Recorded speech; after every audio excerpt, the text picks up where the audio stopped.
presidente de la Asociación por la Tolerancia, que tiene el honor de recibirles a todos ustedes, y también quiero darles las gracias por haber venido esta tarde a acompañarnos en el 31º premio de la Asociación, el Premio por la Tolerancia, que damos cada año a una persona que consideramos que ha destacado en los valores y por sus valores o los principios por los que se rige también nuestra asociación. Y este año, como todos ustedes saben, ha recaído en el coronel Pérez de los Cobos, que hoy nos acompaña y le quiero dar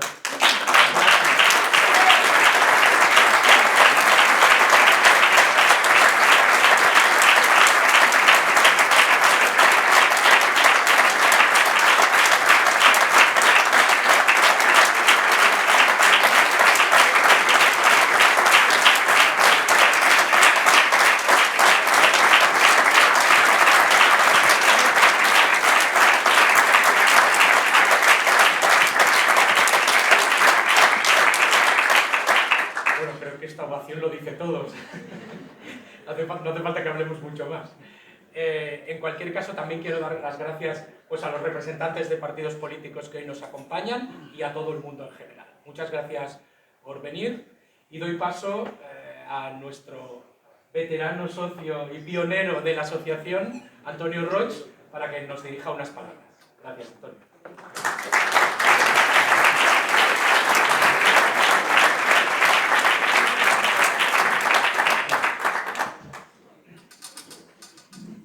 Bien, entre el distinguido público que llena esta sala, me gustaría destacar a algunas personas que, por su relevancia o por el puesto de responsabilidad que ocupan, creo que es necesario distinguirlas, digámoslo así. Por ejemplo, tenemos a don José María Fuster Fabra, abogado, azote del secesionismo y de la corrupción, que va a pronunciar unas palabras en cuanto yo termine. Tenemos también algunos premios a la tolerancia, como por ejemplo destacados miembros de Sacabar, que ocupan aquella esquina, y está por llegar también Félix Ovejero, un verdadero personaje y uno de los premios destacados de la tolerancia. Por otra parte, hay representantes de asociaciones amigas como Aixecat, Levántate también, Impulso Ciudadano, Sociedad Civil Catalana, Politeia. Hay representantes políticos, como ha señalado antes Carlos, del Partido Popular, de Vox, tanto de la sección del Ayuntamiento como del partido propiamente, de un partido poco conocido llamado Democracia y Libertad Popular, de Izquierda Española también. Luego hay representantes sindicales del sindicato CEP, Confederación Española de Policía, y de ADN, la Sindical de Seguridad y Servicios de Cataluña, y además, por supuesto, la Asociación de Amigos de la Guardia Civil. En fin, les agradecemos encarecidamente su asistencia a este acto, que para la asociación se repite por 31ª vez, y cada una de estas repeticiones, digámoslo así, ha tenido un carácter singular, y el caso de esta creo que será especialmente destacado, porque va a respirar esta entrega de premio un aire que podríamos llamar como bíblico, por decirlo de alguna forma, si se me acepta la hipérbole. ¿Por qué? Porque podría ser el acto una réplica de la confrontación entre David y Goliat. Y no hace falta que les diga a quién le tocaría ser Goliat en esta representación, aunque puedo darles alguna pista, ¿no? Un miembro del gobierno cuya única, ¿cómo lo llamaríamos? Cuya única grandeza reside en su apellido. Y por supuesto, sabéis perfectamente a quién le correspondería ser David. quién le va a corresponder ese lujo? Pues bien, toca pues referirse a cuestiones de ética, de moral y de principios y de honor. Este acto es precisamente, entre otros reconocimientos, el pago de una deuda de honor con carácter retroactivo. Los catalanes que aborrecemos el secesionismo, una pesada losa que nos vemos obligados a soportar de mala gana y que corroe los lazos de la convivencia, y entre los catalanes y también entre el resto de los españoles, teníamos el deber de agradecer al coronel Diego Pérez de los Cobos su actuación como responsable del operativo policial dispuesto para frenar el golpe del 1 de octubre. Ya hicimos un avance de modo genérico hace 2 años al premiar la actuación de los cuerpos y fuerzas de seguridad del Estado, pero hoy tenemos la oportunidad de hacer llegar nuestro reconocimiento a quien fuera el ariete contra el que tropezaron y cayeron quienes querían y quieren aún acabar con nuestra nación. Además, el coronel fue citado a declarar con motivo del juicio que se celebraba en el Tribunal Supremo por la comisión de presuntos delitos de rebelión, sedición y malversación de fondos públicos por parte de los cabecillas del golpe. En esta declaración, don Diego afirmó que el dispositivo policial de los Mossos estaba más pensado para proteger el referéndum que para evitarlo. Afirmó también que había mantenido 3 días antes del 1 de octubre una entrevista con el consejero de Interior de la Generalitat, Joaquim Forn, y que le había trasladado que la forma de evitar incidentes en esa jornada era, lógicamente, desconvocar la consulta. Fue también particularmente contundente en la crítica al responsable de los Mossos, el mayor Trapero, a quien acusó de poner palos en las ruedas y de una gestión insuficiente, inadecuada e ineficaz, el más vivo retrato de la policía catalana en ese momento. Su testimonio fue factor decisivo en las condenas. Muchas gracias, mi coronel. Nuestro eterno reconocimiento.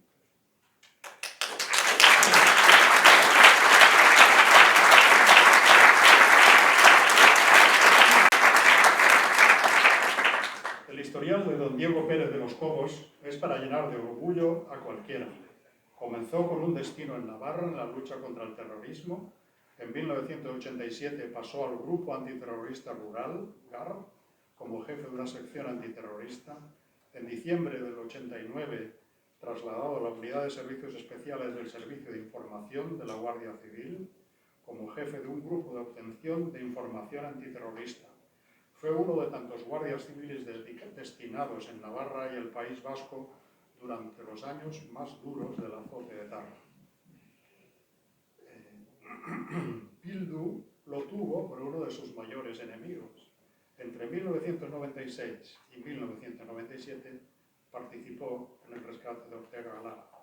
Durante 12 años trabajó muy estrechamente con 4 ministros del Interior y 5 secretarios de Estado de Seguridad de distinto signo político.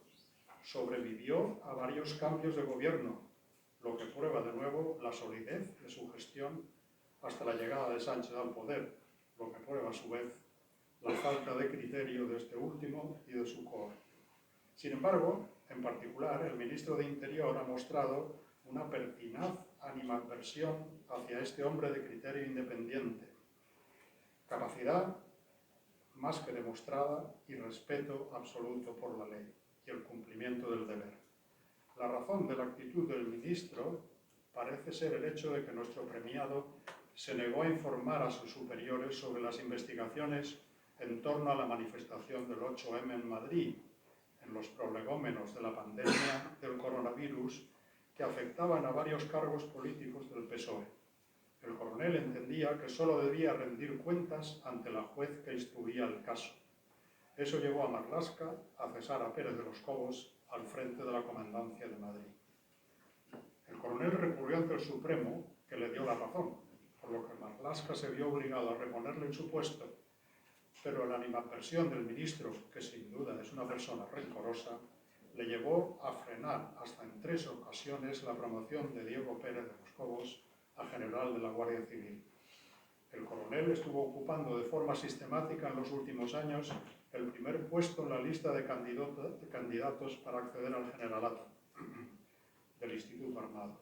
Una relación de nombres basada en criterios objetivos que el titular de Interior quiso ignorar. El Tribunal Supremo falló en otras tantas ocasiones en favor del coronel. Tras haber ganado hasta en 8 sentencias el pulso judicial al ministro de Interior, don Diego dio un paso atrás para no perjudicar a sus compañeros. El coronel renunció a que se ejecutaran las sentencias del Tribunal Supremo que le eran favorables porque su aplicación obligaba a la degradación de varios generales que habían sido ascendidos en lugar de él. A fines del año pasado, Tomás Torres Peral, comandante de caballería, escribía este retrato del coronel en el diario La Razón. Para muchos de sus jefes, compañeros y subordinados, don Diego ha sido un ejemplo del cumplimiento de su deber e incluso con estas palabras se ha pronunciado alguna sentencia, por lo que la honorabilidad del coronel Pérez de los Cobos está fuera de toda duda, habiendo sido un ejemplo a seguir por todo aquel que vista un uniforme militar. Y esto le ha costado un calvario judicial, un sufrimiento personal y familiar, y además se le ha privado injustamente de un merecidísimo ascenso a general que a cualquier militar le produciría una enorme decepción. Pero nadie ha dicho que el honor y la honorabilidad sean gratuitos. Antes, al contrario, el honor es extremadamente oneroso, de ahí su mérito. Y quizás por ello, honor y onerosidad provengan de la misma palabra latina onus, que significa carga o gravamen. Lamentablemente, una vez más ha quedado acreditado que el honor, el verdadero honor, como el de don Diego Pérez de los Cobos, tiene un altísimo coste. Así es este hombre, leal, íntegro, valiente, comprometido, justo, honorable y sacrificado. Reciba nuestro más sincero y profundo agradecimiento, mi coronel. Sin duda, este país podría deshacerse de muchos Goliaths si cundiera su ejemplo. Y España está bien necesitada de ello.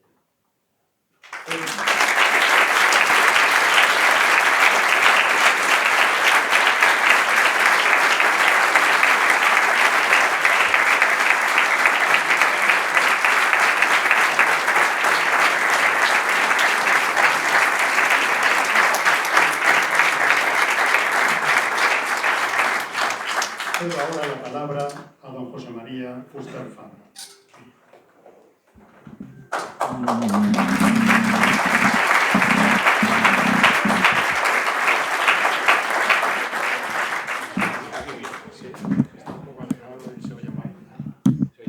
¿Se oye bien? ¿Sí? Bueno, quizás os preguntéis, y yo mismo también me pregunto, ¿qué sentido tiene que yo dirija aquí unas palabras? El sentido que tiene es que yo fui abogado de Diego Pérez de los Cobos. Fui abogado no en todos estos casos en los cuales se recurrió por la cuestión de un caso extraño, único en la historia de la Guardia Civil, en el que sale el número 1 propuesto y además no una, sino varias veces, no asciende a general. Yo fui su abogado en otra época. Me remonto al año 1997. En aquella época, ETA, bueno, en aquella época y en todas las épocas, eso un día lo explicaré también, me contaron la razón, me la contó el famoso Lobo. ETA tenía la consigna de, cuando eran detenidos, esperar un tiempo prudencial a que se produjera la llamada para evitar que el resto del comando pues, supiera o intuyese, si no se producía una llamada, que algo había pasado. Después lo explicaban todo y luego denunciaban a los guardias civiles que habían participado en el operativo. Y Diego fue uno de esos guardias civiles que fue denunciado. En el año 97, Diego fue juzgado. Yo fui su abogado, tengo que decir de antemano que fue absuelto. No por mis méritos, sino porque era inocente. Con lo cual, quede esto muy claro, lo digo porque luego las cosas se transgiversan y tal. Pero Y yo recuerdo de aquel juicio una cosa y un hecho que sucedió que demuestra que Diego Pérez de los Cobos no es solo lo que ya ha dicho el amigo Roester, sino que es mucho más. Pero es que no es solo Diego, son otros muchos guardias civiles de aquella escuela que debemos reivindicar permanentemente, que fue la escuela de la lucha antiterrorista, de los guardias civiles de la lucha antiterrorista y especialmente de Chorrondo. Cuando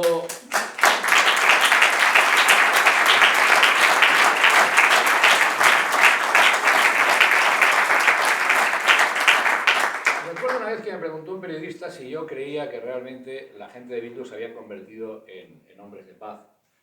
Yo dije, no lo sé, no me lo creo mucho porque no han condenado nunca los atentados de ETA, pero si se han convertido en hombres de paz de verdad, no era por voluntad propia, es porque ellos les obligaron a que se convirtieran en hombres de paz. La Guardia Civil, junto a otros cuerpos y fuerzas de seguridad, pero muy especialmente la Guardia Civil, y muy especialmente lo que se ha dado a llamar la Escuela de Chorrondo, derrotó a ETA. Y ETA estaba derrotada. Lo único que sucedió, y esa es la desgracia de la que hoy vivimos, es que a ETA se le dio una salida digna. Y esa salida digna para ellos, por supuesto, es una maldición que todavía hoy pesa sobre nosotros. Pero voy a la anécdota porque hoy estamos aquí para hablar de Diego. Estábamos en el juicio, presidía un juez que, digamos, no le tenía mucha simpatía a la Guardia Civil. Veo la sonrisa de Diego. Un juez que luego fue ascendido al Supremo. Claro, los jueces son personas. Yo, por ejemplo, tuve un gran amigo, desgraciadamente fallecido, que fue un juzgado de instrucción en el País Vasco, Paco Barbancho. Entre otras cosas buenas que hizo en la vida fue presentarme a mi mujer, a quien luego fue mi mujer. Paco fue destinado, para que veáis cómo se vivía ahí arriba, Paco fue destinado al juzgado de instrucción de Bilbao, creo recordar que era el número 5, y el primer día nada más llegar, le vinieron unos enlaces sindicales, dijeron, somos del sindicato LAP, que era el sindicato de los etarras, y bueno, usted viene de Cataluña, usted comprenderá que esto es una situación diferente, usted como catalán debe tener mucha sensibilidad con este tipo de cuestiones, pero bueno, sepa usted que aquí hay que tratar las cosas de una manera diferente, porque aquí estamos en una situación de conflicto, etcétera, etcétera. Paco Barbancho, mi amigo, ya digo, desgraciadamente fallecido, un hombre polifacético que escribió un libro de Derecho Constitucional comentando sentencias, que al mismo tiempo que se doctoró y que sacaba la plaza de juez, hizo una pretemporada con el Español, y que tuve yo el gran honor no solamente de ser amigo mío, sino de jugar a fútbol en el mismo equipo que él. No, en el Español. Pero, bueno, ya me hubiera gustado jugar en el Español. Pero a lo que iba, le dijo al del sindicato LAB, dice, mire, si sigue usted hablando, voy a llamar a la Guardia Civil y va a salir usted de aquí esposado. Naturalmente, el pobre Paco duró en el País Vasco lo que duró. Ese era un juez valiente. Había otros jueces que no eran tan valientes. Bien, en ese asunto nos tocó un juez que no era de los más valientes, precisamente, ni que quería demasiado a la Guardia Civil. El juicio tenía 3 sesiones. En la última sesión estábamos reunidos en un salón, los abogados, y yo vi que ellos no nos prestaban atención. Estaban pendientes de otra cosa, estaban pendientes de teléfonos, de tal, de no sé qué. Y de repente uno de ellos dijo, fuera, fuera, fuera. Nosotros no entendíamos nada. Y en ese momento vimos que salían los guardias civiles que nosotros estábamos defendiendo, acusados falsamente por un miembro del Comando Vizcaya de torturas. Y en ese momento vimos cómo salían, y salían a apoyar a unos compañeros que al nuevo Comando Vizcaya reconstituido en ese momento, en 1997, llegó la filtración y la información de que iba a cometer un atentado. A ellos en ese momento su juicio no les importaba nada. Salieron a dar apoyo a sus compañeros del grupo operativo que iba a detener a los etarras. La Guardia Civil dio la alta a los etarras tiraron de las armas y esos 2 etarras fueron abatidos. Es un hecho que recordé toda mi vida, porque claro, he estado 37 años de profesor en la facultad y llevo de abogado muchos más. Pero hay una clase que no me han dado nunca. ¿Qué debe hacer un abogado cuando se encuentra en mitad de un tiroteo? Y salimos nosotros a ver qué era lo que había sucedido. Y vimos a estos hombres allí, dando apoyo a sus compañeros, enfrentándose a un comando de ETA a tiro limpio en mitad de la calle, a tiro limpio en mitad de la calle, jugándose sus vidas, sin importarles nada en absoluto, solamente cumplir con su deber y dar apoyo a sus compañeros. Uno de esos hombres es Diego Pérez de los Cobos.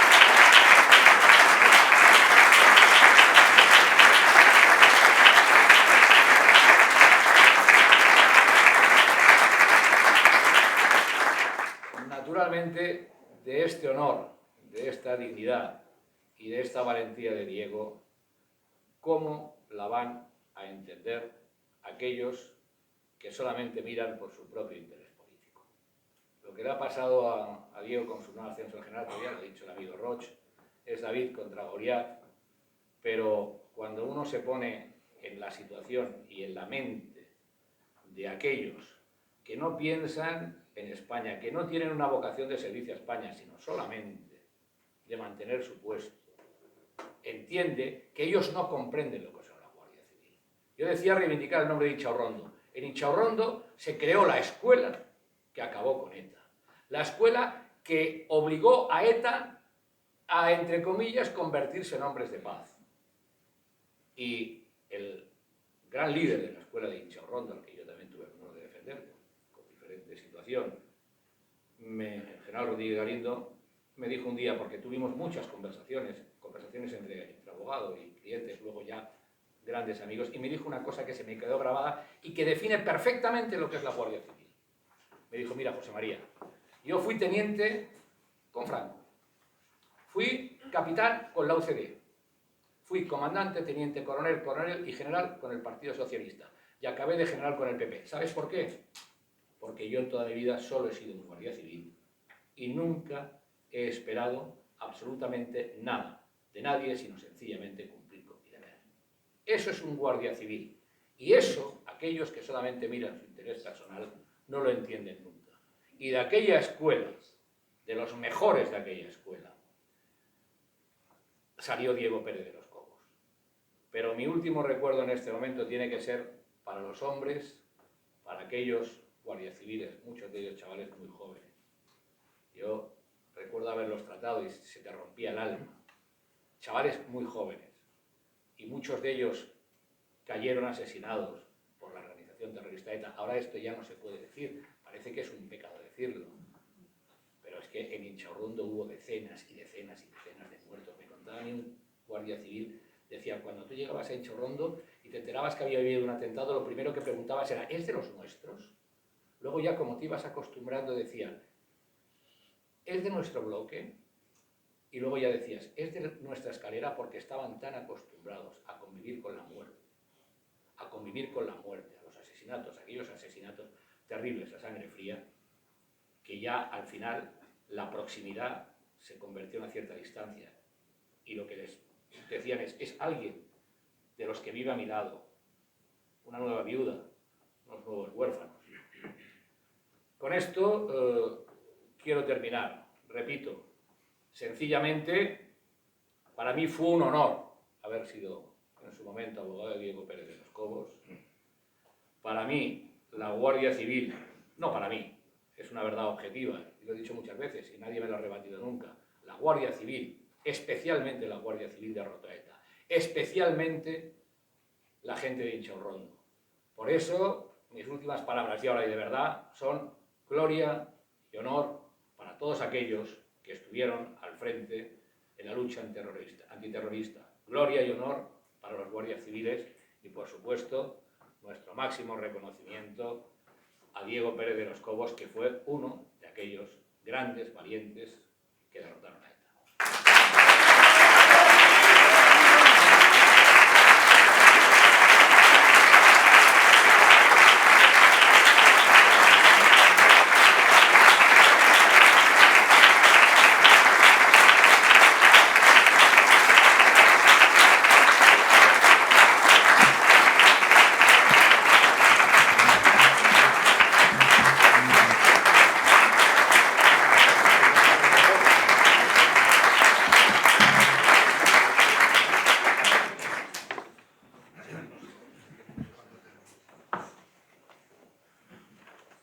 Señoras y señores, autoridades, compañeros de la Guardia Civil y la Policía Nacional, miembros de la Asociación por la Tolerancia, amigos todos, permítanme que comience con lo elemental, darles las gracias.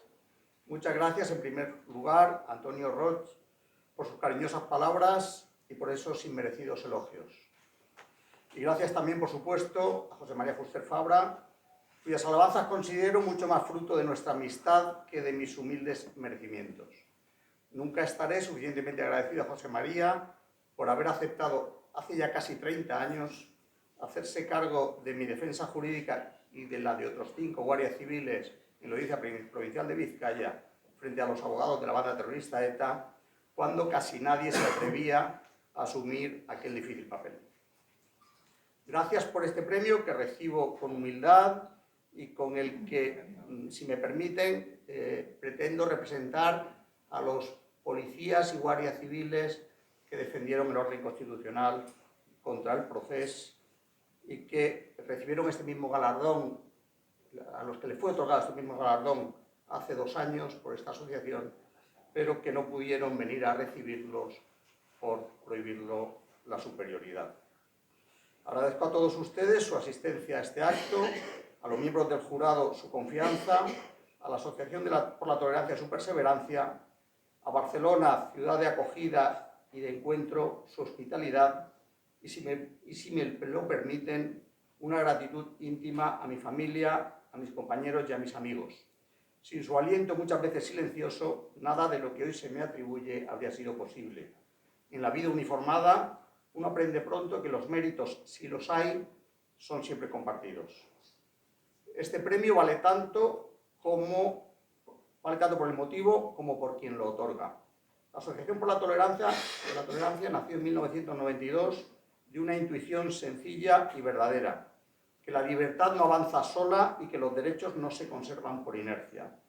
Nació de ciudadanos que se negaron a aceptar que la pluralidad de Cataluña, su riqueza lingüística y cultural, su memoria de mestizaje y apertura, pudiera ser reducida a un molde ideológico único.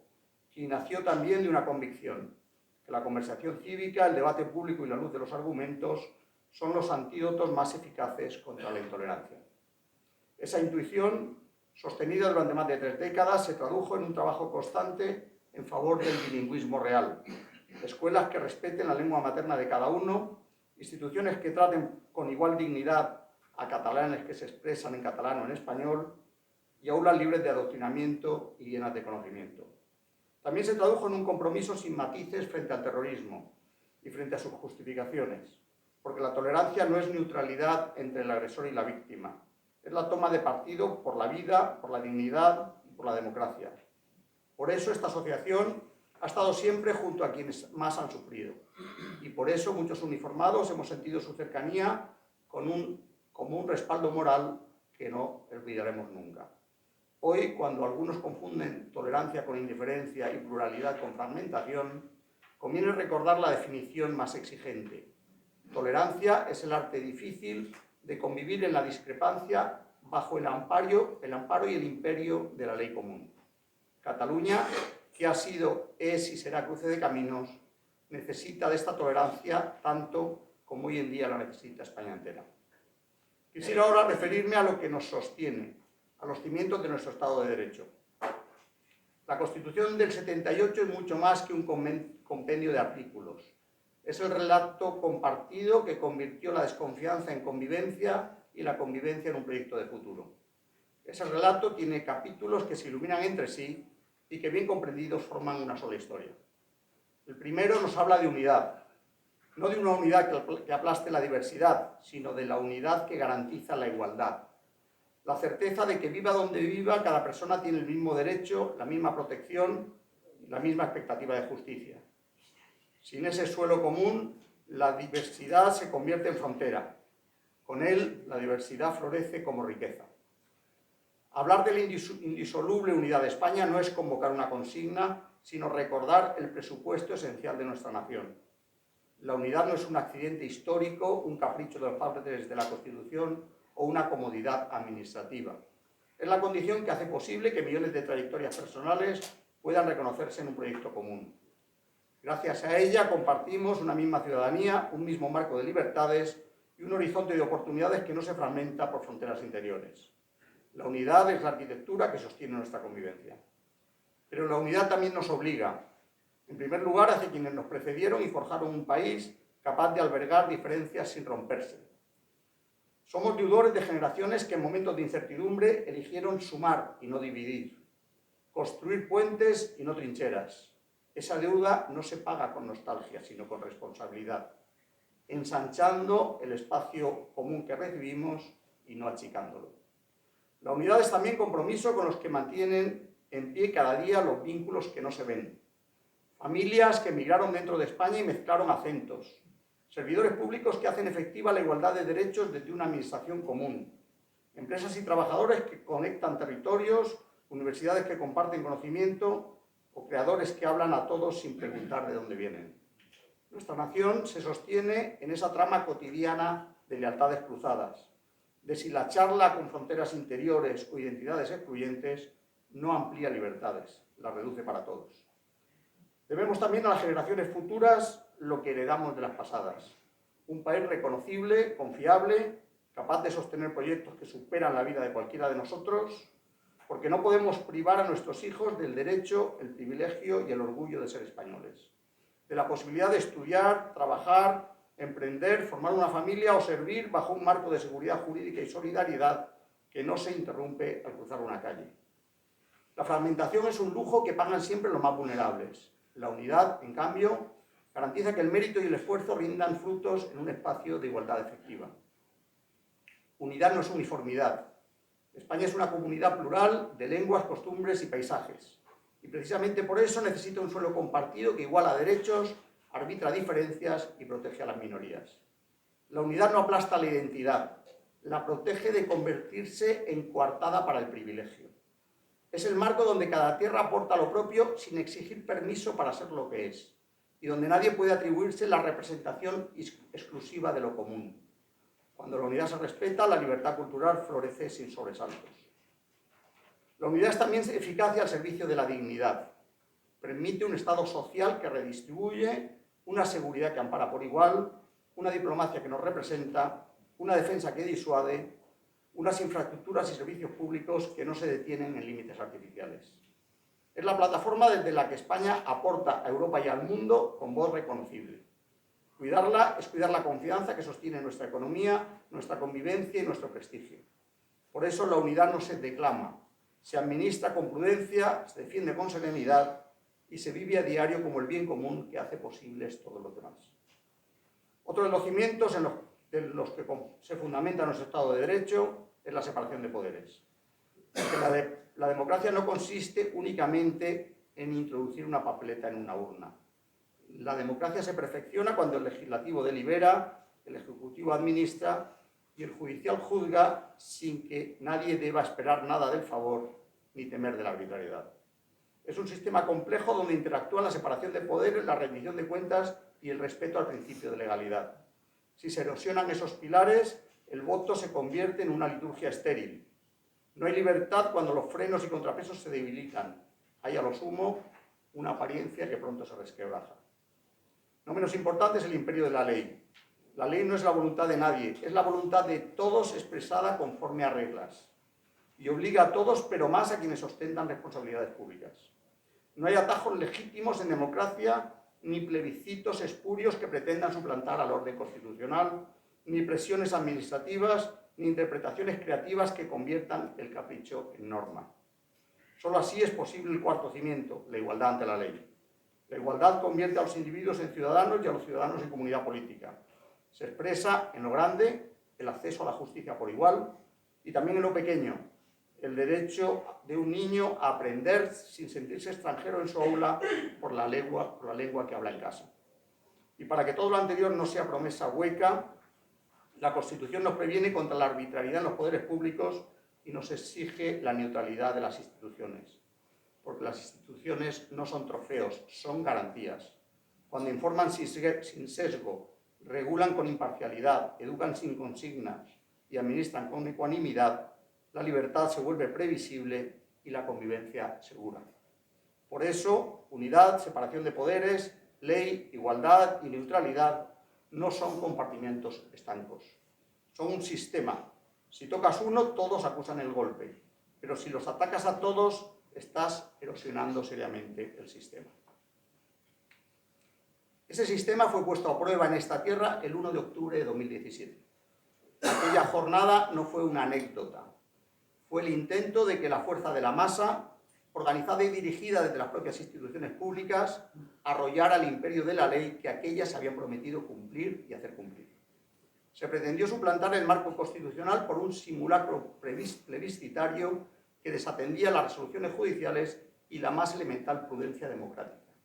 Y todo ello organizado y promovido por los más altos representantes de esta comunidad autónoma, pero no pagado de sus propios bolsillos, sino a costa de los impuestos de la totalidad de los ciudadanos. Frente a esa prueba, la respuesta de las fuerzas y cuerpos de seguridad del Estado fue la que debía ser en un país serio, serena, profesional y absolutamente proporcionada. Miles de guardias civiles y policías nacionales cumplieron escrupulosamente con su deber y con los mandatos judiciales que habían recibido, y lo hicieron en un clima de hostilidad que no necesito describir en esta ciudad. Lo hicieron con la serenidad de quien sabe que cuando un servidor público hace lo correcto, está protegiendo incluso a los que le increpan. Protege su derecho a seguir discrepando mañana, pero hacerlo siempre bajo el imperio de la ley. Porque lo ilegal no se hace legítimo por la fuerza de las masas ni por la elocuencia de los eslóganes. Solo la legalidad convierte la voluntad en derecho. Quisiera detenerme aquí para hacer un reconocimiento personal. Un reconocimiento a todos y a cada uno de aquellos agentes. Sé que muchos pagaron un precio que va mucho más allá de las exigencias cotidianas de su ejemplar servicio. Han sufrido persecución, desprecio, campañas de señalamiento y, lo digo con dolor, la peor de las heridas.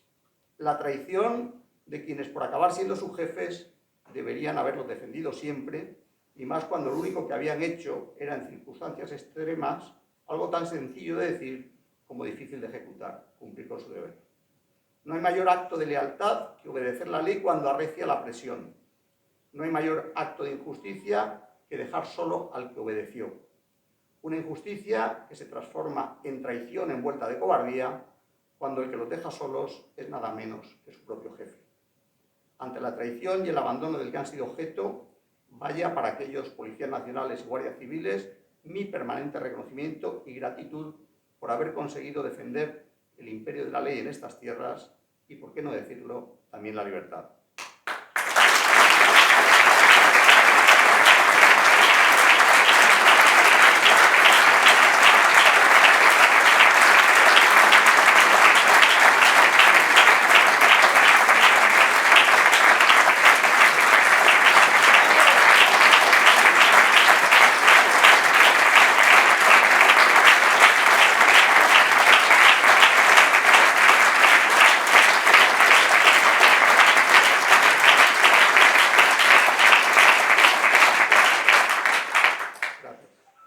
Aquella jornada no fracturó España porque prevaleció la Constitución y el Estado de Derecho.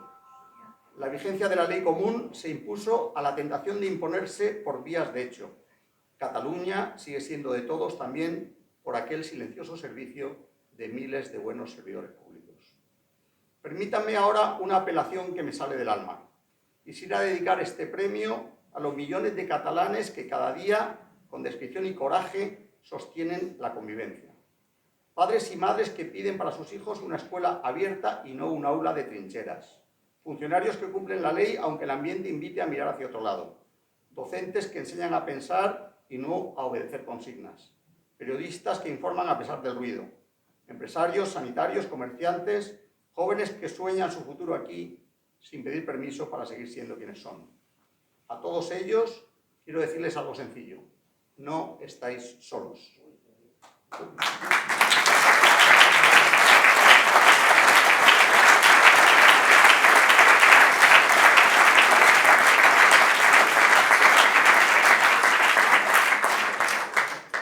Cuando uno se enfrenta a un clima hostil, y muchos de ustedes lo saben bien, la tentación de la indiferencia puede parecer razonable, pero ustedes han elegido la dignidad, que es la forma más alta de libertad.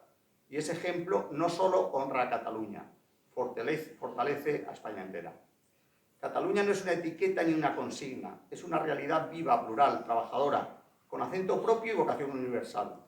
La Cataluña que admiro, la de la industria, la universidad, la cultura, el comercio, la ciencia y la familia, no cabe en el molde estrecho del sectarismo.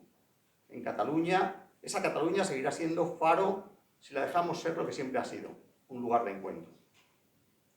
Todos los que vestimos el uniforme de la Guardia Civil, conocemos de memoria el artículo primero de la cartilla que dictó el duque de Ahumada allá por 1845, tan solo un año después de haber fundado el cuerpo.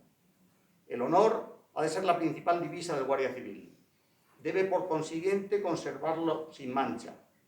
Una vez perdido, no se recobra jamás. Este precepto no es retórica. Es un mandato que nos exige y nos juzga, pero es sobre todo para los guardias civiles un modo de vida. Nos recuerda que a veces servir significa incomodar, que la lealtad primera es para con la Constitución y la ley, y que mientras los cargos son contingentes, el deber es permanente. No ignoran ustedes que mi carrera profesional se cruzó hace unos años con una decisión que supuso mi cese como jefe de la Comandancia de Madrid y truncó al mismo tiempo mi futuro profesional. No traigo este asunto para ajustar cuentas. Traigo este recuerdo para subrayar una enseñanza. Cuando el deber y la conveniencia chocan, no cabe discusión posible. El servidor público debe elegir el deber, incluso si el precio es personal. En mi caso, elegí respetar la separación de poderes y la obediencia debida en un procedimiento judicial a una juez de instrucción a la que ni siquiera conocía, por encima de las ansias de saber de un responsable político, por muy alto que éste se sentara. Y no les quepa ninguna duda de que, a pesar de la implacable persecución sufrida y del coste profesional padecido, volvería hoy a hacer lo mismo. Acudí a los tribunales como corresponde en un Estado de Derecho, desoyendo, por cierto, la recomendación de algunos, los timoratos de siempre que defienden aquello de déjalo estar, no lo muevan más, que nunca conviene enfrentarse a los poderosos. Como les respondí en aquella ocasión, en mi caso el recurso a los tribunales era mucho más que un derecho. Era una obligación para impedir que después de mí pudieran hacerle lo mismo a otros compañeros. La justicia resolvió como debía y puso a cada uno en su sitio, aunque algunos, los culpables de aquella ilegalidad, pretendan aparentar ahora que no se han enterado. Con aquellas victorias reiteradas en todos los recursos presentados ante el Tribunal Supremo, ganamos por 8-0, quedó correctamente cerrado este capítulo. ¿Y qué permanece de aquello? Pues permanece la tranquilidad de conciencia, la serenidad de mirar a los ojos a los tuyos, a tus hijos, a tus subordinados, a tus conciudadanos, y poder decirles, hice lo que debía y cumplí con mi deber, porque ningún entorchado merece el precio de la indignidad. Los cargos pasan, pero el honor permanece. No sería honesto...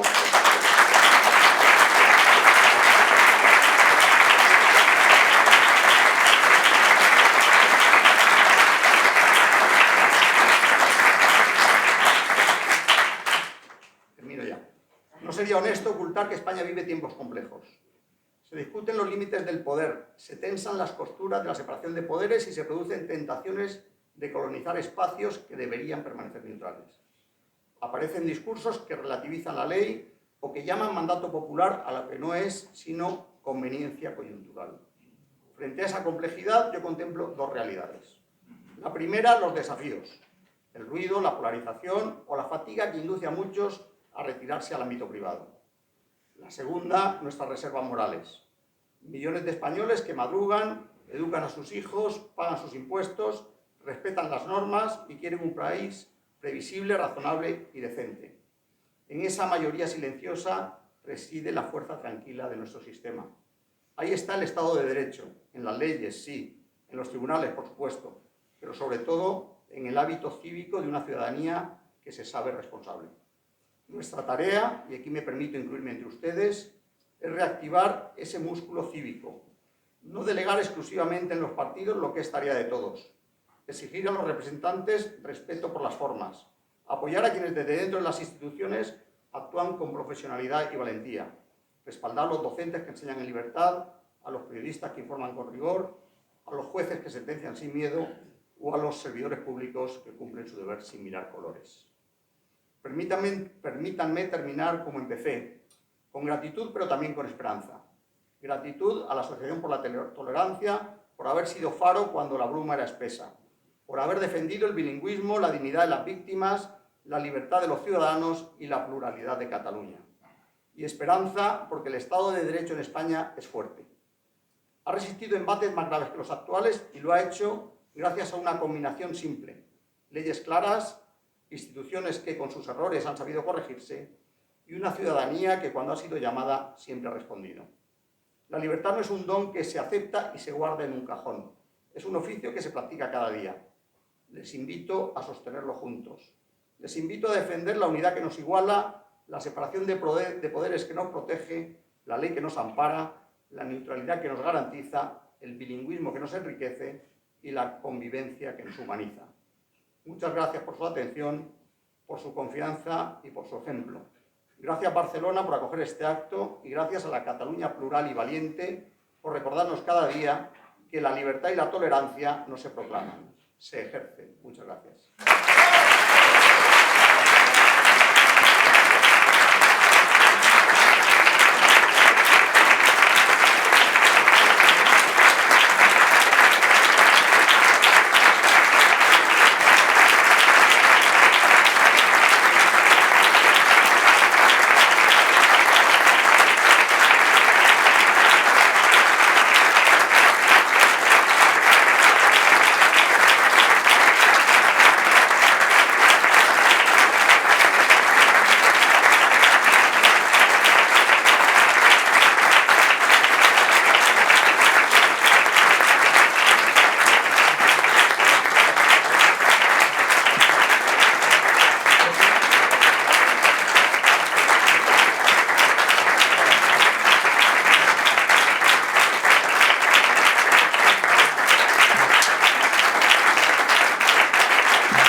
Bueno, muchas gracias a todos por haber asistido a esta entrega de premio emocionante, porque lo ha sido, por las palabras de todos. Muchas gracias.